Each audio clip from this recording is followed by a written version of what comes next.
So I get asked all the time of what do I need to put on my yard sign? What are some things that I need to put on my yard sign? This is not what we need to put on our yard sign. Whether we are doing house washing or Christmas lights, and in this instance, we're talking a lot more about Christmas lights because that's what we're talking about. But this is not what we're talking about.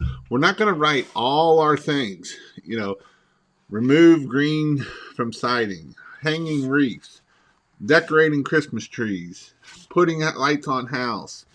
We don't need to put all that information on there. We need to keep it simple.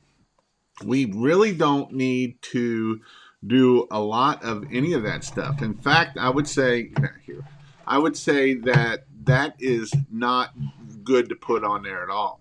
So, what are some things that we do need to put on here? So, on this sign, you can see we have pressure washing, big phone number, and a little web address. That's what we want to put on there. Christmas lights installer, phone number. Um, Christmas light installation, those type of things. So I'm going to put a picture here of Christmas light installers, and then we're going to put the number. I do like using red, especially for Christmas lights, so that way it does just kind of pop a little bit more. Wow, I don't even know how I did that. But it is something that, it is what I like to put on my signs. Again, this isn't about putting all of this information on our yard signs. I've seen before where you can't even read the yard sign.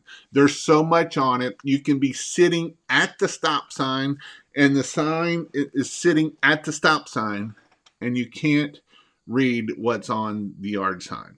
So we want one big service, one, only one, no more than one, and we want a large phone number. Even our web address. Most of the time, what's going to happen? A lot of people are going to take their cell phone and they're going to hold it up there and click it, and then they're going to go back to get that phone number. A lot of times, they're not even going to look up that.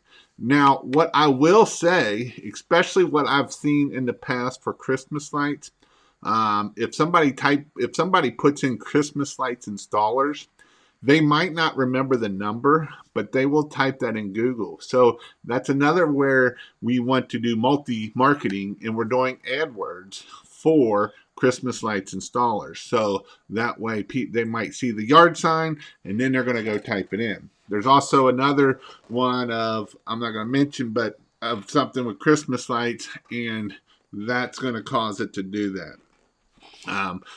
So this is definitely what we want to do. We want big, big, huge things. And a lot of times people want to put their logo and all this other stuff. On this sign, this logo, now it does mention, if you see this sign 100 times, then you are going to know it's me. Where this sign here, you're not going to know it's going to be you. But, if you are prolific and you are relentless about putting signs out, most people are going to know that this yard sign is your yard sign.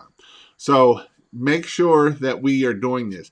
I have seen some that's got like the little light bulbs going around and a little cutesy, and that's fine as long as they can see that there. And how far do we got to show that you got to be able to read this? You need to be able to read this sign 75, 50 to 75 back. If they're 3 cars back, I want them to be able to read my sign so that way they will want to take a picture from way back when. If you can't read my sign from sitting at the stop sign, if you're at the stop sign and that sign is sitting at the stop sign, say this is the stop sign, and I'm pull up here and I can't see this at the stop sign, then that's an issue. That's a problem. That's where you need to make sure that you can read these signs from far distance. One thing I do like to do sometimes is I like the red. You could do green. Green's another color.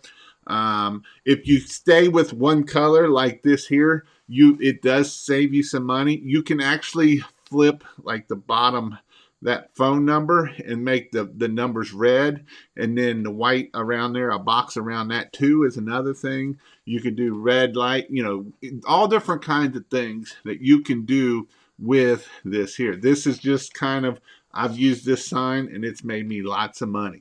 Again, signs are a way to make a lot of money at the end of the day. I know people that have made six figures off of signs. So don't think that signs won't make you money. Signs will definitely make you money. I will put a link down into the description. I made a Gaiman pole that you can actually put these up on telephone poles so they don't get pulled as fast and they will stay around a little bit longer. And, I know some people will say, well, that's tacky, Jason. Well, you got to remember, if you want my honest opinion, I think yard signs as a whole are tacky. But I also know that they've made people a lot of money, and they've made me a lot of money. I bet over the years they've made me $500,000 between the 8 9 years, the 7 8 years I was in business. So it is definitely worth doing and going there. Again, if you are going to plan on doing a batch of signs that are going to be on telephone poles, again, these have, you can see the lines going down. You can actually get this where this goes vertical, so that way if we put it up on the pole, it won't bend around the pole because it'll go this way and it won't bend or break. So them are some things that you might want to think about when we're dealing with it. But again, I want to repeat this. We don't want a gazillion words that you cannot read farther than 3 feet away from my camera. My camera is right there and you can barely read this.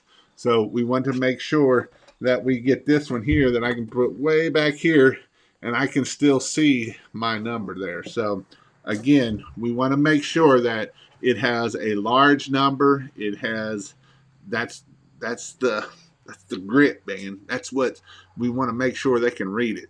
And so what I would challenge you to do is go around your town and look at signs and see which ones you can read and which ones you can't read.